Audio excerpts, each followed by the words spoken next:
Assalamualaikum warahmatullahi wabarakatuh.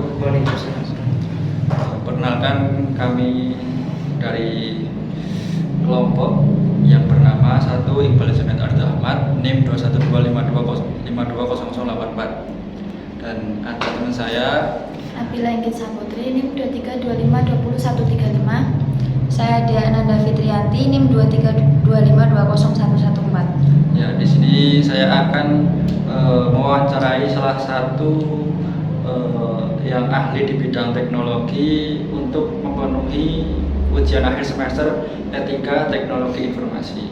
Nah, ini dengan Mas Muhammad Nur Rahman. Pak Nur Rahman. Ya, Pak Nur Rahman membidangi di bidang TI, tentunya yang kita tahu ahli dari ahlinya semua. Nah, hari ini kita akan mewawancarai Pak Nur Rahman tersebut dengan pertanyaan yang sudah kami siapkan. Yang pertama, langsung mohon Pak. Pertanyaan yang pertama ini pertanyaan umum tentang pekerjaan.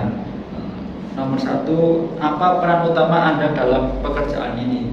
Oke, kalau peran utama karena saya di bidang pendidikan, tentunya dalam sebagai seorang pengajar atau guru begitu, yang membidangi spesifik saya di bidang informatika, sehingga saya mengajar kalau di sini mengajar mata pelajaran informatika.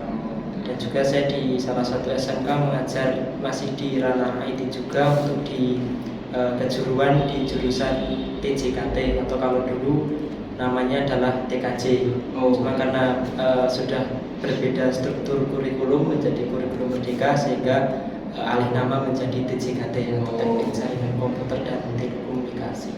Seperti itu. Berarti sudah ganti namanya. Oke. Kita lanjut pertanyaan kedua. Bagaimana gambar umum aktivitas harian Anda di tempat untuk mengajar ini atau tempat kerja? Oke, kalau aktivitas mengajar tentunya bersama dengan aktivitas guru pada umumnya. Kita berangkat sesuai dengan jadwal yang sudah ditentukan oleh pihak waka kurikulum yang sudah disepakati oleh kepala sekolah. Kemudian nanti jika ada tugas tambahan, kebetulan saya juga sebagai pengelola untuk IT support atau jaringan, nah nanti juga menyesuaikan terkait dengan maintenance ataupun troubleshooting yang ada di sekolah tersebut. Untuk pertanyaan yang ketiga, apakah tentang tantangan besar yang sering Anda hadapi dalam pekerjaan atau dalam mengajar di sini? Tantangan karena di sekolah itu saya ibaratkan seperti sapu ya. Jadi sapu lidi itu kan panjangnya beda-beda. Tentunya dalam satu kelas itu anak juga karakternya beda-beda. 36 tidak mungkin karakternya sama. Ada yang bisa langsung saya lari, ada yang harus saya tuntun dulu, ada yang harus mungkin saya dorong-dorong dulu. Nah, sehingga itu yang menjadi problem bukan di bagian teknis, mungkin di bagian bagaimana yang menguasai mengondisikan kelas, karena kan dari latar belakang yang berbeda-beda. Kalau untuk teknis saya rasa selagi mau belajar, tutorial banyak sekali sih, apalagi dengan kecanggihan AI sekarang kan sudah sangat mudah. Cuma ya itu yang sekarang menjadi permasalahan adalah permasalahan di mental. Kalau orang dulu itu punya nilai 5 mau diangkat 10 itu mudah, tapi kalau orang sekarang sudah punya 8 mau naik ke 9 itu susah, kalau sudah terbiasa dengan kemudahan yang ada seperti itu.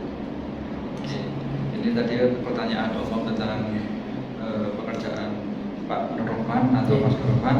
Dan ini pertanyaan yang meranah ke pekerjaan tersebut tentang instalasi, Mas. Instalasi ya, Ya, itu di bidang ilmiah nggak instalasi ya.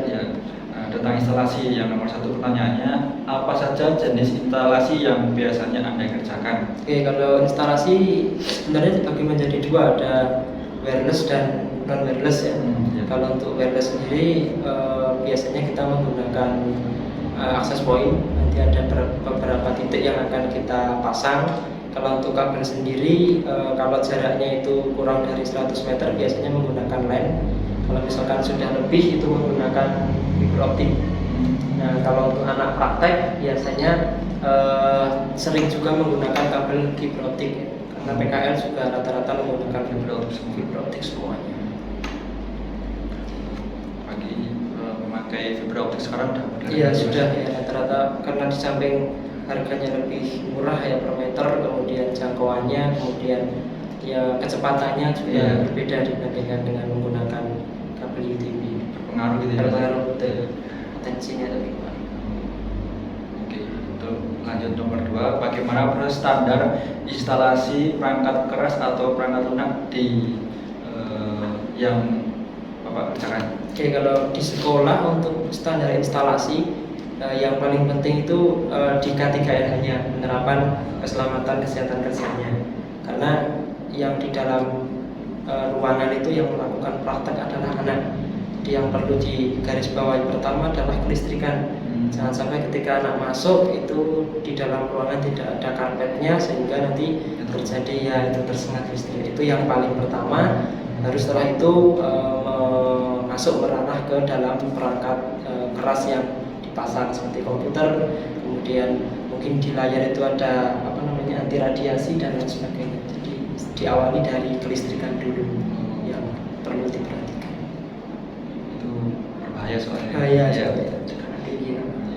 Oke, dan nomor 3, apakah Anda pernah menangani masalah serius dalam proses instalasi tersebut? Kalau untuk masalah serius kebetulan untuk yang listrik sudah ada bidangnya, jadi saya tinggal memberikan pengarahan. Kalau untuk masalah serius mungkin di jaringan itu pernah sekali itu mikrotik reset. Jadi kalau mikrotiknya reset satu sekolah semua itu ya hilang semuanya. Nah itu solusinya bisa dibuat backup dulu. Jadi kalau sewaktu-waktu ada reset itu bisa tinggal di restore lagi backupnya.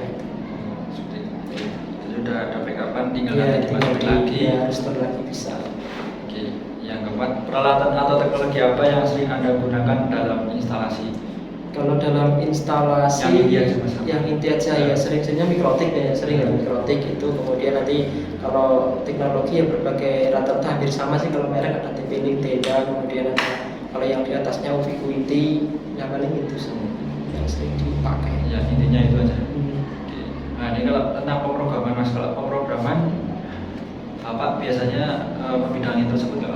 Kalau pemrograman ya karena kan sekarang ada wacana itu sekolah wajib pemrograman. Iya. Itu kalau saya biasanya familiarnya seringnya memang di PHP ya, Iya. XP. Iya. Kemudian kalau akhir-akhir ini karena saya juga di SMK itu belajarnya Java dan Kotlin.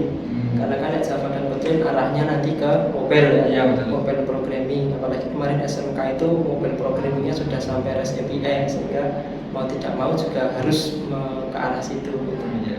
Nah, ini ada pertanyaan yang pertama, bahasa pemrograman apa yang sering digunakan itu tadi Java ya? Iya. Java. Kalau Java itu kan sebenarnya pokoknya ketika mau belajar OOP, kuatnya di OOP kan Java itu. Nanti kalau sudah bisa Java, mau ke PHP atau mau ke mobile kan sudah tinggal menyesuaikan. Oke. Nah, biasanya untuk merancangnya bagaimana Mas? Sebuah sistem atau aplikasi tersebut?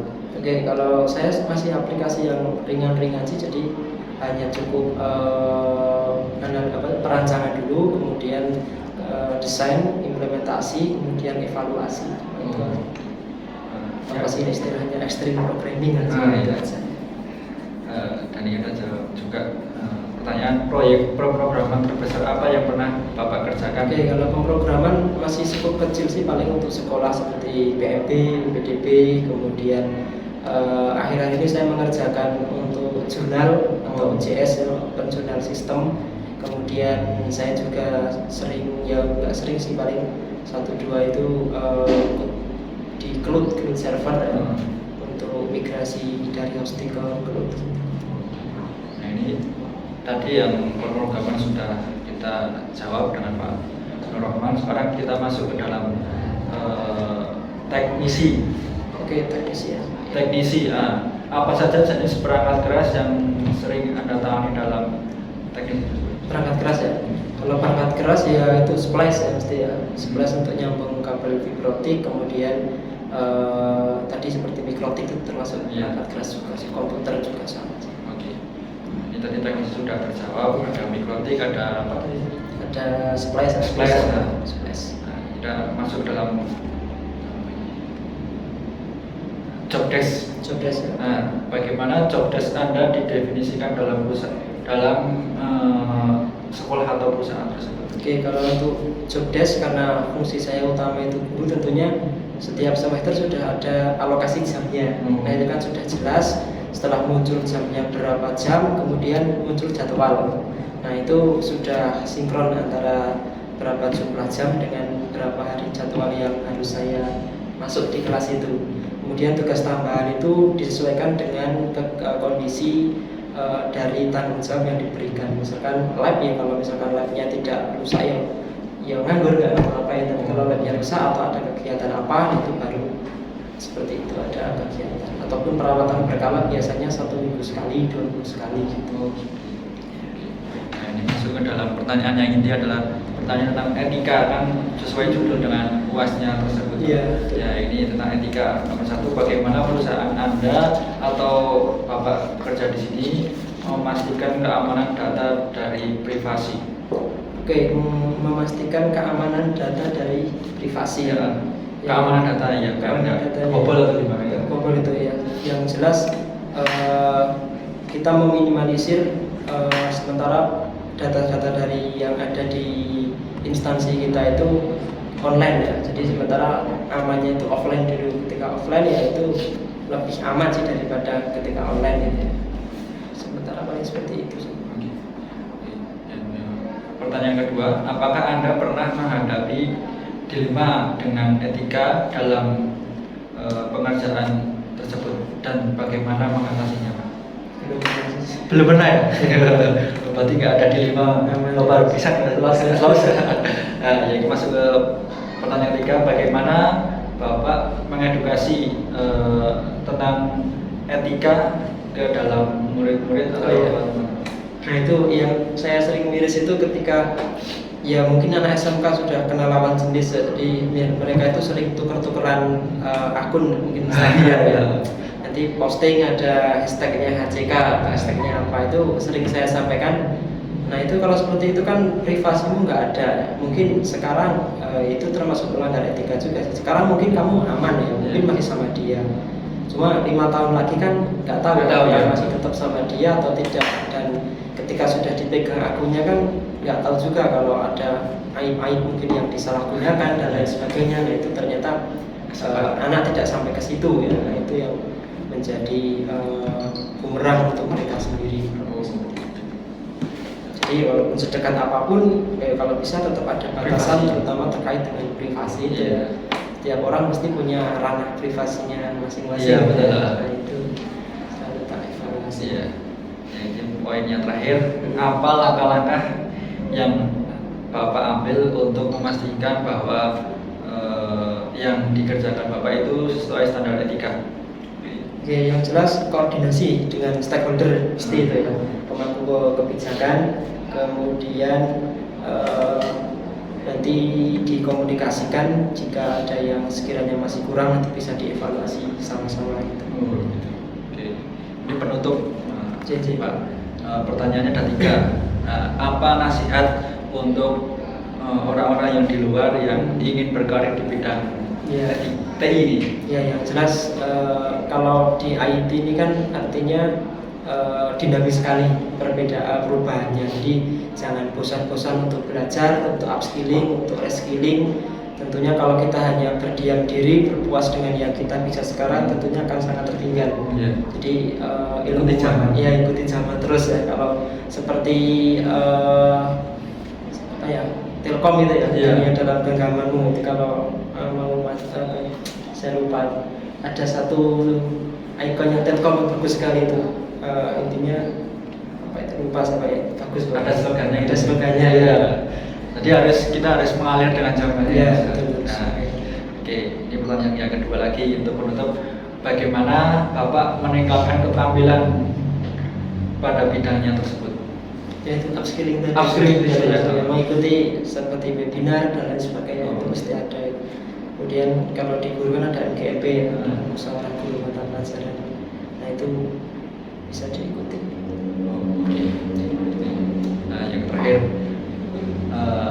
apa harapan untuk perkembangan teknologi sekarang dan apakah di masa depan akan bisa melesat atau gimana? Ya tentunya sekarang kan sudah lihat di luar negeri itu udah ngeri ya perkembangannya, semua serba ibaratnya manusia itu sudah tidak mobilitasnya tidak terlalu banyak banget lah, sudah semua itu udah termesin semuanya, pakai itu semua, program semua. Ya saya nggak bisa membayangkan dari 50 tahun lagi mungkin sudah beda semua itu. Semua udah pakai otomatis semua, program semua. Nah, itu tadi untuk wawancara dengan Pak narasumber Pak Nur Rohman yang sebagai di bidang TI ya, ya.